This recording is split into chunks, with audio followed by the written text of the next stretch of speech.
स्वागत आहे master mind and leadership या ग्रुपमध्ये। आपल्या कार्यक्रमाचे अध्यक्ष माननीय दादासाहेब वाघ सर, उपस्थित सर्व माझे master mind and leadership group मधील सदस्य। आज आपण यश तुमच्या हातात या पुस्तकाचं विश्लेषण करणार आहोत। शिवखेडा यांचे हे पुस्तक आहे। यामध्ये दुसरे प्रकरण आपण विश्लेषण करत आहोत। अपयशाची कारणं कोणती ही त्यांनी आपल्याला सांगितलेली आहेत। एकूण 20 कारणं या पुस्तकामध्ये आहेत। त्यापैकी मागची 10 कारणं आपण मागच्या भागात विश्लेषण केलेली आहेत। या भागात पुढील 11 ते 20 म्हणजे पेज नंबर 97 to 108 इथपर्यंत जे आहेत ते मुद्दे किंवा जे पॉइंट्स आहेत त्यांचे विश्लेषण आपण करणार आहोत। यामध्ये मागील भागात आपण जे पाहिले होते ते म्हणजे अपयशाचं कारण पहिलं म्हणजे इच्छाशक्तीचा अभाव, तसेच तयारीचा अभाव, योग्य निर्णय क्षमता न घेता येणे, असे अनेक कारण अपयशाचे 10 आपण पाहिले होते। आता पुढील कारण कोणकोणती आहेत ती आपण पाहणार आहोत। यामध्ये जे 11वं कारण सांगितलं आहे आपल्याला शिवखेडा यांनी, चुकांमधून न शिकणे।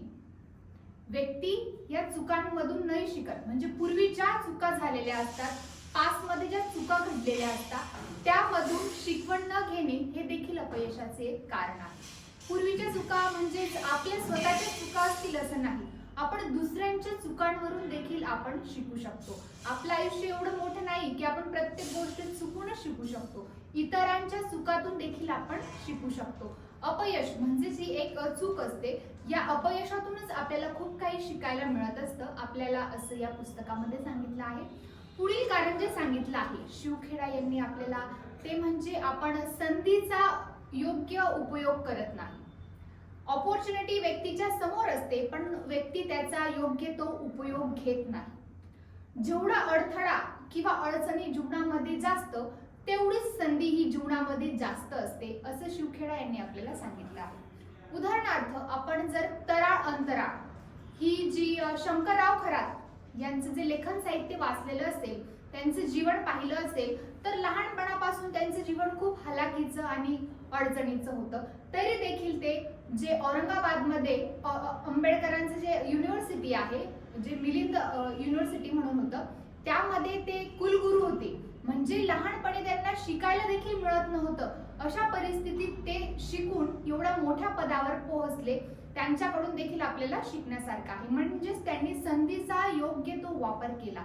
तसेच अक्कर माशी यामध्ये जे लेखक आहेत, अक्कर माशी यांचे जे लेखक आहेत, त्यांनी देखील सांगितलं आहे की जीवनामध्ये खूप हालाकीची परिस्थिती असून देखील खूप काही आपल्याला शिकायला मिळत असतं। म्हणजेच काय तर जीवनामध्ये आपल्याला जे लेखन साहित्य असतं त्यामध्ये त्यांच्या जीवनात कोणते अडचणी आल्या, त्यांनी कसं फेस केलं, त्यातून आपल्याला शिकायला मिळत असतं। म्हणून आपण जास्तीत जास्त पुस्तकांचं रीडिंग केलं देखील महत्त्वाचं आहे।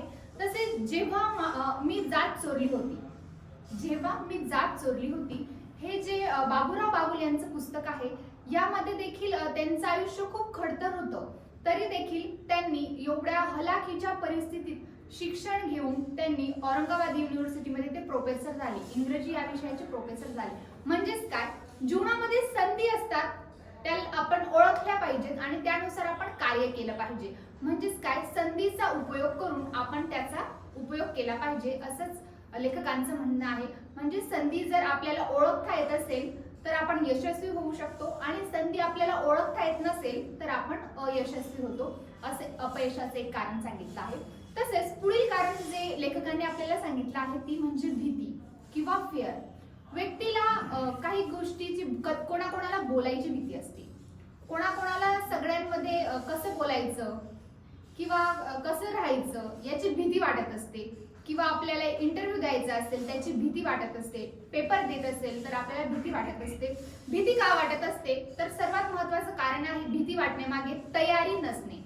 जर आपली तयारी नसेल तर आपल्याला भीती वाटत असते। तयारी असून देखील कधी कधी मनामध्ये कल्पनेच्या रूपामध्ये आपल्याला भीती वाटते, या भीतीमुळेच खरं तर अपयश येत असतं। म्हणून भीती नाहीशी करण्यासाठी व्यक्तीने जास्तीत जास्त धैर्य आणि तयारी ठेवणं खूप महत्त्वाचं आहे। भीतीमुळे देखील अपयश येत असतं। जेवढ्या आपल्या कल्पनेतून आपल्याला अपयश येतं, जी आपली कल्पना असते भीतीबद्दल, जर मी असं बोललं तर असं होईल, तसं बोललं तर तसं होईल, म्हणजे जे कल्पनेनेच माणूस अयशस्वी होत असतो। म्हणून भीती हा देखील अपयशाचे एक कारण आहे। आणि आपल्याला शिवखेडा यांनी जे पुढचं कारण सांगितलं आहे, आपली जी बुद्धी आहे आपण त्या बुद्धीचा उपयोग करत नाही, म्हणजे आपल्या बौद्धिक क्षमतेचा आपण पुरेपूर उपयोग करत नाही. जर व्यक्ती आपल्या बुद्धीचा पुरेपूर उपयोगच करत नसेल तर त्याला यश कसं मिळेल? जे अल्बर्ट आइन्स्टाईन, सर्वांना वैज्ञानिक ते सायंटिस्ट माहितीच असतील, त्यांचं म्हणणं आहे मी फक्त माझ्या मेंदूचा 25%च वापर केलेला आहे. जर इतके सायंटिस्ट 25%च वापर करतात तर बाकीच्या व्यक्तींबद्दल आपण काय सांगू शकतो? म्हणजेच काय तर आपण बुद्धीचा उपयोग केला पाहिजे. बुद्धीचा उपयोग हा आपण स्वतः केला पाहिजे. एखादी व्यक्ती आपल्याला काय सांगत आहे तर त्यातून आपण ते योग्यच ते घेणं महत्वाचं आहे. एखादी व्यक्ती आपल्याला काही चुकीचं सांगत असेल किंवा बरोबर सांगत असेल तर आपण स्वतः विश्लेषण करणं खूप महत्वाचं आहे. स्वतःची निर्णय क्षमता वापरणं देखील महत्वाचं आहे. म्हणजेच काय आपल्या बुद्धीचा उपयोग करणं हे देखील आपल्याला महत्वाचं आहे. बौद्धिक क्षमतेचा आपण वापर करत नसणार तर आपण देखील अपयशी होत असतो. हे देखील एक कारण लेखकांनी आपल्याला सांगितलेलं आहे. अजून सांगितलं आहे आपल्याला शिवखेडा यांनी, ते म्हणजेच एक अपयशाचं कारण ते म्हणजे शिस्तीचा अभाव. डिसिप्लिन नसेल तर व्यक्ती एखादी गोष्ट सातत्याने करत नाही, नेहमी करत नाही, त्यामुळे काय होतं तर अपयशी होतं. शिस्तीचा अभाव असेल तर व्यक्ती हा अपयशी होत असतो. म्हणून स्वयंशिस्त असणं खूप महत्वाचं आहे. लहानपणी आपल्याला आई वडील किंवा आपले शिक्षक हे शिस्त तर लावतच असतात, परंतु मोठ्यापणी देखील ती शिस्त आपण कंटिन्यू ठेवणं, सातत्य ठेवणं खूप महत्वाचं आहे. स्वयंशिस्त खूप महत्वाचं आहे. शिस्तीचा अभाव असेल तरी देखील मनुष्याला हे अपयश येत असतं. पुढचं कारण शिवखेडा यांनी सांगितलं आहे ते म्हणजेच आपल्याला जे आत्मप्रतिष्ठेचा अभाव असतो. काही व्यक्तींमध्ये आत्मप्रतिष्ठेचा अभाव म्हणजेच काय, स्वतःबद्दल न्यूनगंड असतो किंवा स्वतःबद्दल निगेटिव्हिटी असते. जर आत्मप्रतिष्ठेचाच अभाव असेल तर यश कसं काय मिळेल? अपयशामध्ये आत्मप्रतिष्ठेचा अभाव हा देखील एक कारण आहे. जर व्यक्तीला स्वतःबद्दलच असं वाटत असेल की मी हे करू शकत नाही किंवा माझ्याने होणार नाही किंवा स्वतःला कमी लेखत असेल तर व्यक्ती याला आत्मप्रतिष्ठेचा अभाव हा देखील अपयशाचाच एक कारण आहे असं आपण सांगू शकतो. तसेच लेखकांनी आपल्याला सांगितलेलं आहे, जर तुम्हाला शिस्तीचा अभाव असेल तर त्यामुळे अपयश होऊ शकतं. तसेच तुम्ही जर उद्दिष्ट किंवा ध्येय हे निश्चित केलेले नसतील तर ते देखील अपयशाचे एक कारण आहे. उद्दिष्ट जीवनामध्ये ध्येय ठेवणं खूप महत्वाचं आहे. जर ध्येय ठेवलं तर त्या पद्धतीने तुम्ही वाटचाल करतात. त्या पद्धतीने जर तुमचं ध्येयच नसेल किंवा उद्दिष्टच नसेल जीवनामध्ये तर आपण जसं जीवन जगतो आहे तसंच जगत राहू. जसं दुसरा व्यक्ती आपल्याला सांगत राहील त्या पद्धतीनेच आपण जगत राहू. स्वतःचं काही मत नसेल म्हणून जीवनामध्ये स्वतःचं उद्दिष्ट किंवा ध्येयाचा अभाव असेल तर व्यक्ती हा अपयशी होऊ शकतो. तसेच दैववादी मनोवृत्ती, एखाद्या व्यक्तींचं असं म्हणणं असतं की सर्व नशिबावरच असतं, पण काही गोष्टी या नशिबावर नसतात. नशिबावर असतं असं म्हणणं म्हणजे काही गोष्टी प्रयत्न केल्याने हे साध्य होत असतात. काही लोक प्रयत्न न करताच असे म्हणत असतात की सर्व नशिबावरच असतं. जर प्रयत्न केला तर नशीब देखील आपल्याला साथ देत असतं. यासाठी लेखकांनी आपल्याला एक गोष्ट देखील सांगितलेली आहे. ग्राहम बेल ज्यांनी फोनचा शोध लावलेला आहे, त्यांची पत्नी ही म्हणजे तिला ऐकायला येत नव्हतं म्हणून त्यांनी वेगवेगळ्या मशीन किंवा यंत्राचा शोध लावण्यासाठी त्यांनी संशोधन सुरू केले आणि अशामध्येच त्यांना फोन किंवा टेलिफोनचा शोध लागला. म्हणजेच काय, योग्य माणसाच्या पाठीमागे नशीब सुद्धा उभं राहतं. केव्हा उभं राहतं? जर तो व्यक्ती प्रयत्न करत असेल तर. प्रयत्नार्थी परमेश्वर असे देखील आपण म्हणत असतो. म्हणून प्रयत्न करणे खूप महत्वाचं आहे. प्रयत्न न करता यश मिळणं हे तर इम्पॉसिबल आहे.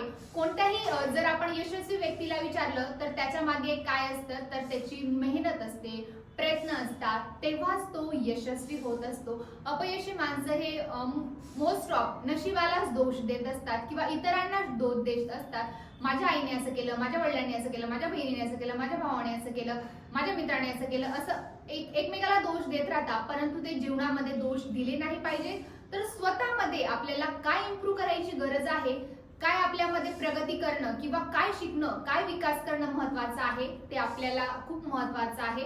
दैववादी प्रवृत्तीमुळे किंवा दैववादी वृत्तीमुळे माणूस हा अपयशी होत असतो. तसेच जर व्यक्तीचं एवढं बोलून मी माझे 2 शब्द संपवते. धन्यवाद.